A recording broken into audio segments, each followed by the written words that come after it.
Quand on entend une page d'évangile comme celle que je viens de lire, vous savez, on ne retient pas tout.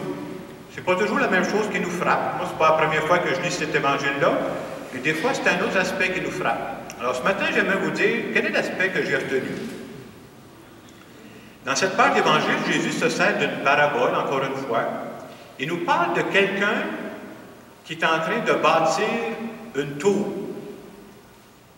Et on dit dans cette parabole, avant de commencer à bâtir une tour, commencez donc par vous asseoir. Vous asseoir pour voir, avez-vous les moyens de la faire, la tour? Avez-vous le temps pour la compléter, la tour? Prendre du temps pour s'asseoir, pour regarder où on s'en va, bien, c'est un début de sagesse, ça, il me semble. Et dans notre cas, nous qui écoutons cette parabole, cette histoire, on n'est pas en train de bâtir une tour, nous autres, là. Mais il y a quelque chose qu'on a en commun. On est tous, sans exception, en train de bâtir notre vie. Et quand on bâtit une vie, là, ça ne se bâtit pas. C'est quoi les matériaux? Ce n'est pas des 2x4. Ce n'est pas des poches de ciment. Ce n'est pas avec ça que tu bâtis ta vie. Avec quoi on bâtit notre vie? On bâtit notre vie avec les désirs qu'on porte à l'intérieur de nous. On bâtit une vie avec les personnes qui nous entourent. Et nous autres, on croit dans la foi que Dieu nous parle à travers ces désirs-là que je porte, là, à travers les personnes qui sont autour de moi. Mais pour que je puisse décoder, il faut que je l'écoute. Alors ce matin, quand on nous dit de prendre le temps de s'asseoir pour enligner notre vie, ça veut dire quoi? Prendre du temps pour se donner des moments de solitude avec soi-même. C'est essentiel. Je le disais tantôt en commençant la célébration, on est tous pareils. Mon premier réflexe, je pense que c'est le même que vous. Quand on entend le mot solitude, la première chose à laquelle on pense, c'est négatif. Vache!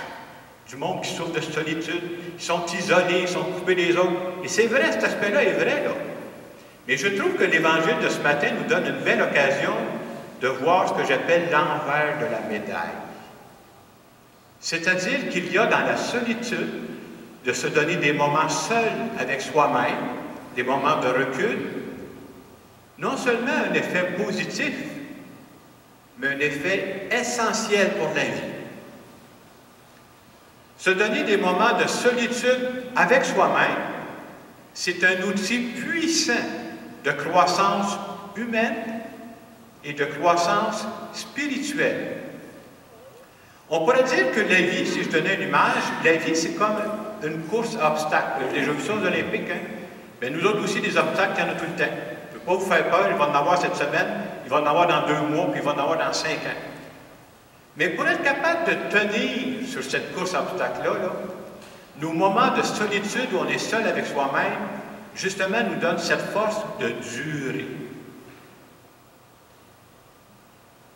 Les moments de solitude aussi, seul avec soi-même, c'est l'occasion de renouer avec mes désirs profonds, de renouer avec mes aspirations, de renouer avec... C'est quoi qui est important pour moi?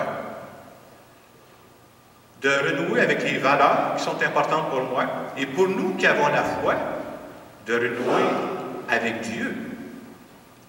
Moi, je crois beaucoup à la spiritualité chrétienne. Pourquoi? Parce que j'aime dans cette spiritualité-là. La spiritualité chrétienne, c'est dans la vie qu'on trouve ça. Si j'avais d'autres mots à vous dire, là, si vous cherchez Dieu, arrêtez de regarder les nuages, il n'est pas là. Nous autres, les chrétiens, on croit qu'il n'est pas dans les nuages. On croit qu'il est dans la vie. Qu'est-ce qui m'arrive présentement? Dieu est en train de me parler. Qui est dans ma vie présentement? Dieu est en train de me parler. J'ai pensé, à l'occasion de cette homélie, moi je crois beaucoup que les sciences humaines et la spiritualité se complètent. Vous partagez des résultats d'études qui ont été faites en psychologie sur la solitude. Et je vous partage ça, c'est pour nous montrer comment, comme humain, j'en ai besoin, et comme chrétien, j'en ai besoin. Dans les études, on nous montre ceci. On ne pense pas à ça, hein? Mais un manque de solitude, quelqu'un qui ne se donne pas assez de moments de solitude, il y a des effets néfastes dans une vie. Alors, je vous en donne quelques-uns. Selon une étude qui a été faite, puis je vais vous dire après ça à quoi ça nous sert comme chrétiens, des gens qui ne se donnent pas des moments de solitude quotidiens Je ne sais pas si vous remarquez, je ne vous ai pas dit une fois par semaine, là, ou une fois par mois, une fois par année, non, non. L'étude dit que des gens qui ne se donnent pas des moments de solitude quotidiens, qu'est-ce que ça fait? Ça augmente l'anxiété. Pourquoi? Je vous explique ça dans mes mots. Je ne suis pas ici pour vous donner un cours, là, mais c'est assez simple. Je le disais tantôt, on fait face à la vie, mais tous les jours, il m'arrive un paquet de choses, moi, là. Ça m'arrive d'en face, les événements m'arrivent. Il y en a que je savais, d'autres que je ne savais pas, là. Et c'est comme si je ne me donne pas de moment de solitude, c'est comme si tout ça m'arrive, je n'ai pas le temps de gérer ça, là. Je suis toujours en train de courir, moi, là. L'image que je pourrais vous donner, c'est la suivante. Une comparaison, là, essayez de penser à quelqu'un qui mange. C'est quelqu'un qui avale de la nourriture, mais il ne mastique pas sa nourriture. Qu'est-ce qui va arriver?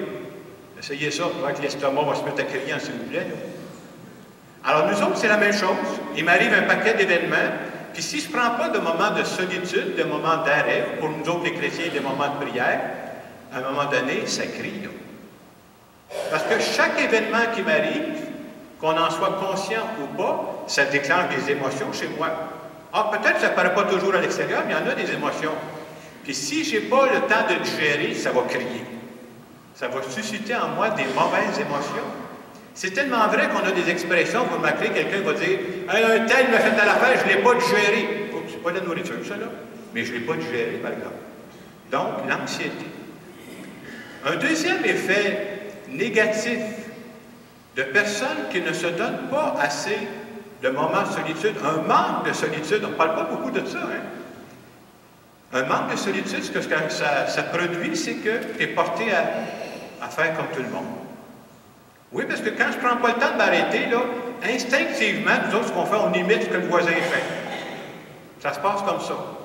Mais quand tu prends le temps de t'arrêter, à un moment donné, tu dis, oups, ça n'a pas d'allure, ça, cette affaire-là. Ça ne me convient pas. C'est pas moi, ça. Il peut y en avoir 15, 20, 200 qui font ça.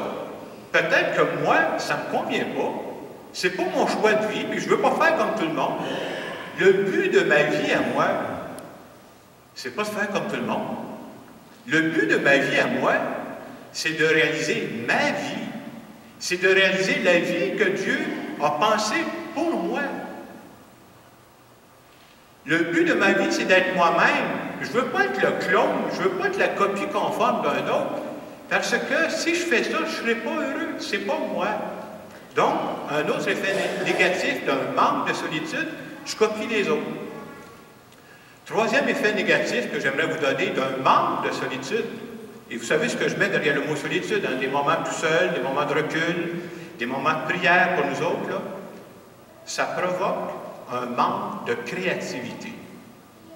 J'explique un peu pourquoi. D'où vient la créativité dans notre vie? On a tous des talents. Est-ce qu'on a tous les talents? Ben non. Mais on a tous des talents. Et dans chacun de nos talents, c'est là où il y a l'aspect créatif de notre vie. Où est-ce que je vais être créatif? Moi, c'est dans mon domaine. Un autre, ça va dans un autre domaine. Là. Mais si je ne prends pas le temps de m'arrêter, c'est comme si je marche sur le cruise control. Et je vais devenir beaucoup moins créatif. Ça veut dire, un des moyens, entre autres pour nous là, qui sommes croyants, de prendre quelques instants, c'est pas long, là, au début de la journée, là, de me présenter et de dire, je peux avoir 25 choses à faire. C'est pas ça qui est important. C'est quoi la chose la plus importante que je veux faire aujourd'hui? Présenter ça à Dieu. C'est pas du temps perdu, ça, cette affaire-là. Même chose le soir, de revoir sa journée, là. Puis ce que j'ai vécu dans ma journée, il y a des choses qui ont bien été, puis il y a des choses qui n'ont pas bien été. Je ne me cache pas la vérité, mais me poser la question, qu'est-ce que j'ai appris aujourd'hui? Puis de présenter ça à Dieu. Là. Ça change tout. Et c'est important de se connaître, de savoir quels sont nos moments de créativité. Moi, je peux vous dire que de plus en plus, je suis un lève-tôt. De plus en plus, je marche tôt le matin. Puis à ce moment-là, je peux vous dire que le hamster, il fonctionne en s'il vous plaît. Si vous voulez savoir quand est-ce que l'Église vivante est venue au monde, je peux vous dire qu'elle est venue au monde de bonne heure le matin. C'est là où ça tourne. Et présentement, il y a d'autres choses qui tournent dans ma tête. Et ça se passe de bonne heure le matin. Et c'est important de se connaître, là. C'est ça, la créativité. Et dernier aspect, parce que je ne veux pas trop allonger, un autre aspect négatif de personnes qui ne se donnent pas assez de solitude.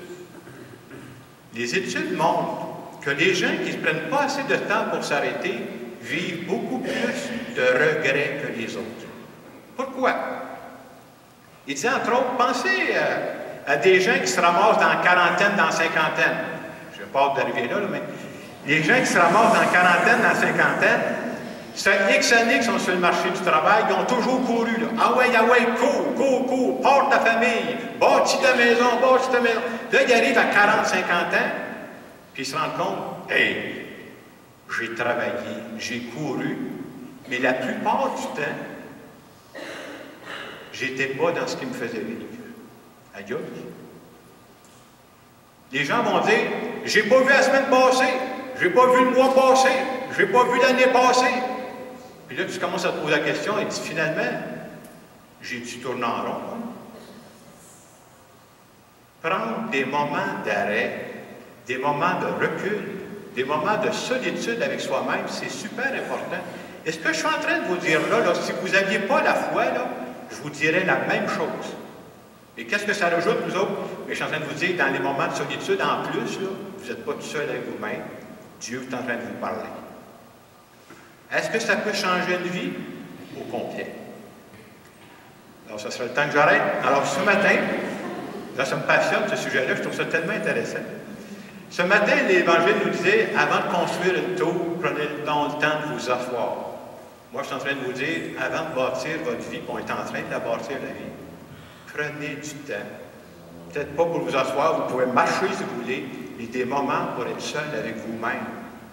Et dans le moment de silence qui va suivre, je vous invite à dire à Dieu, je crois que c'est important ces moments-là, et je veux m'en donner de plus en plus. Parce que je ne veux pas faire n'importe quoi de ma vie. Je veux que ma vie soit centrée sur l'essentiel, et je veux dire à Dieu, je veux que toi, tu fasses partie de ma vie.